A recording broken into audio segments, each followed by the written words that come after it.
नागपुर हिंसा को 6 दिन बीत चुके हैं। एक एक दंगाई सलाखों के पीछे पहुंच रहा है।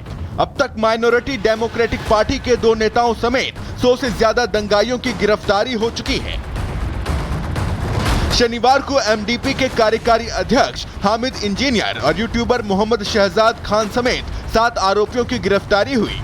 गिरफ्तार दंगाइयों का आंकड़ा 112 पहुंच गया है। इनमें से एमडीपी के हामिद इंजीनियर, फहीम खान और मोहम्मद शहजाद खान समेत 8 दंगाइयों पर देशद्रोह का केस दर्ज किया गया है। पुलिस और न्यायिक हिरासत में दंगाइयों से कड़ी पूछताछ की जा रही है। पुलिस का कहना है कि माइनॉरिटी डेमोक्रेटिक पार्टी के दोनों नेताओं समेत यूट्यूबर ने सोशल मीडिया के जरिए झूठी अफवाह फैलाकर हिंसा भड़काई। साइबर पुलिस की माने तो हामिद इंजीनियर और मोहम्मद शहजाद ने वीएचपी के प्रदर्शन को लेकर गलत सूचना फैलाई। अफवाह थी कि वीएचपी प्रदर्शन के दौरान पवित्र शिलालेखों वाली चादर जलाई गई, जबकि जांच में अफवाहें पूरी तरह निराधार मिली। हामिद इंजीनियर पर दंगों से पहले कथित तौर पर चंदा मांगने के भी आरोप हैं। 17 मार्च को बरपी इस हिंसा में 3 पुलिस उपायुक्त रैंक के अधिकारियों समेत 33 पुलिसकर्मी घायल हो गए थे, जबकि हिंसा में घायल एक शख्स की इलाज के दौरान शनिवार को मौत हो गई। वहीं हिंसा में करीब 62 गाड़ियों को नुकसान पहुंचा था। 17 मार्च को हुई नागपुर हिंसा के दंगाइयों से फडणवीस सरकार सख्ती से निपट रही है।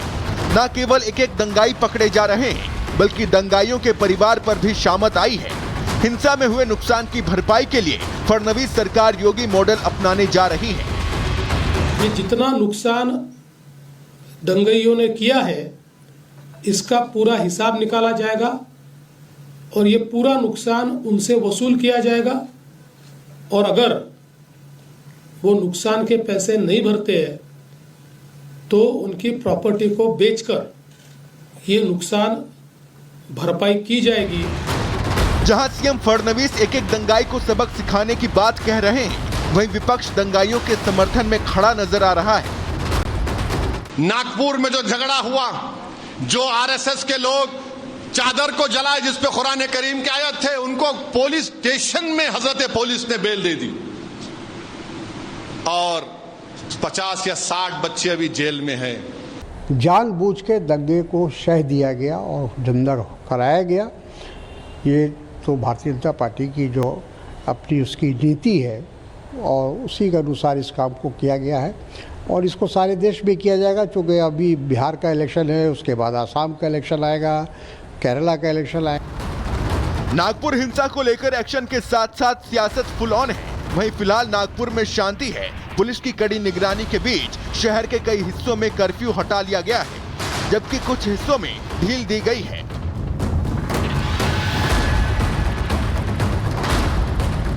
Bureau report, Republic Bharat.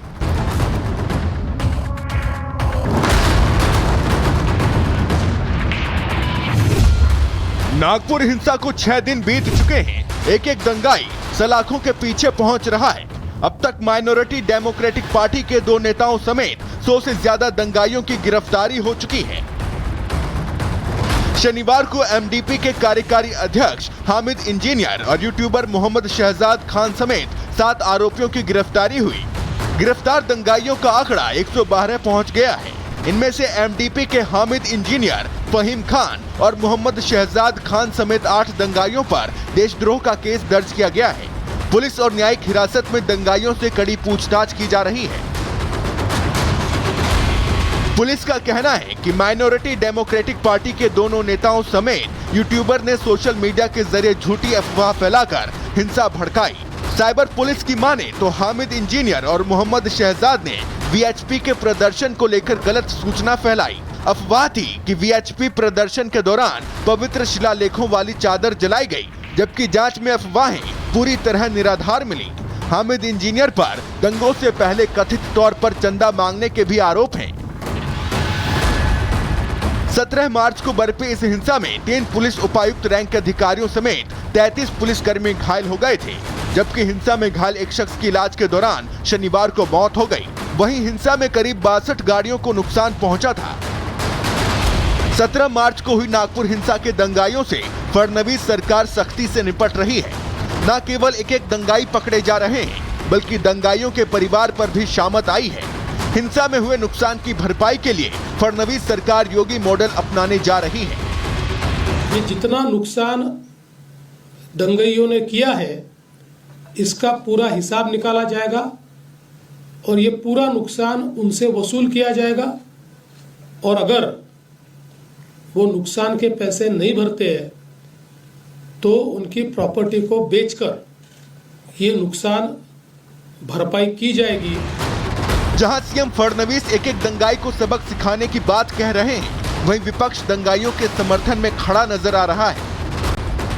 Nagpur में जो झगड़ा हुआ, जो आरएसएस के लोग चादर को जलाए जिस पे कुरान करीम की आयत थे, उनको पुलिस स्टेशन में हजरत पुलिस ने बेल दे दी और 50 या 60 बच्चे अभी जेल में हैं। जानबूझ के दंगे को शह दिया गया और दंगा कराया गया।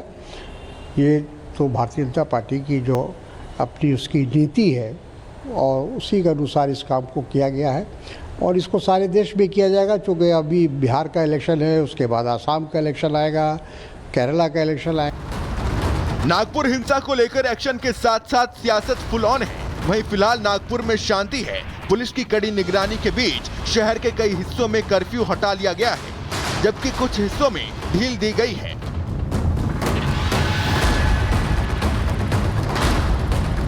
Bureau report, Republic Bharat.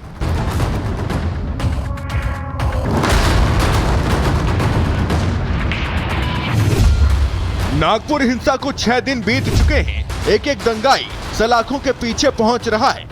अब तक माइनॉरिटी डेमोक्रेटिक पार्टी के 2 नेताओं समेत 100 से ज्यादा दंगाइयों की गिरफ्तारी हो चुकी है। शनिवार को एमडीपी के कार्यकारी अध्यक्ष हामिद इंजीनियर और यूट्यूबर मोहम्मद शहजाद खान समेत 7 आरोपियों की गिरफ्तारी हुई।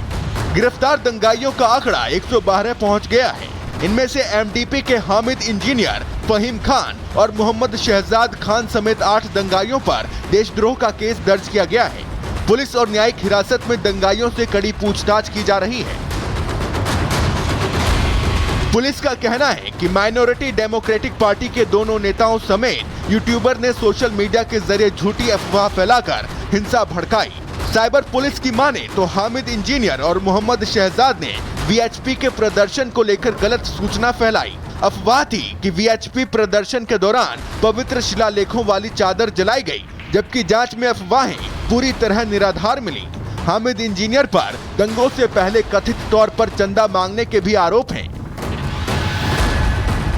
17 मार्च को बरपी इस हिंसा में 3 पुलिस उपायुक्त रैंक के अधिकारियों समेत 33 पुलिसकर्मी घायल हो गए थे, जबकि हिंसा में घायल एक शख्स की इलाज के दौरान शनिवार को मौत हो गई।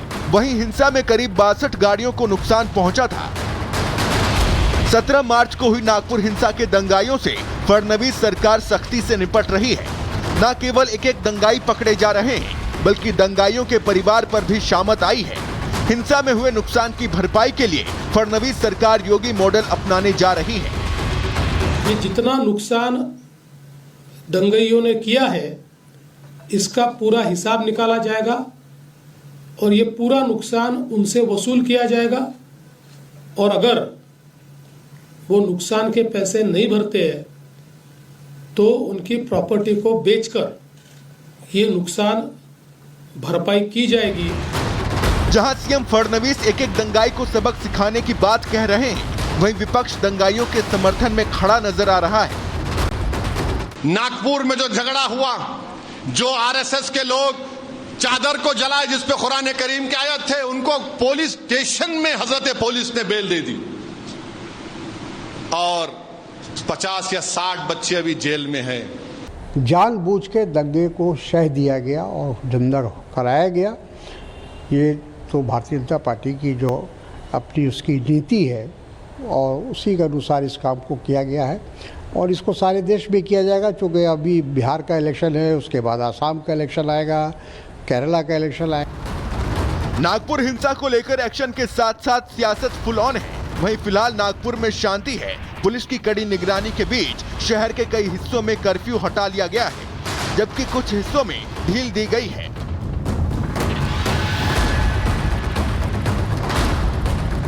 Bureau report, Republic Bharat.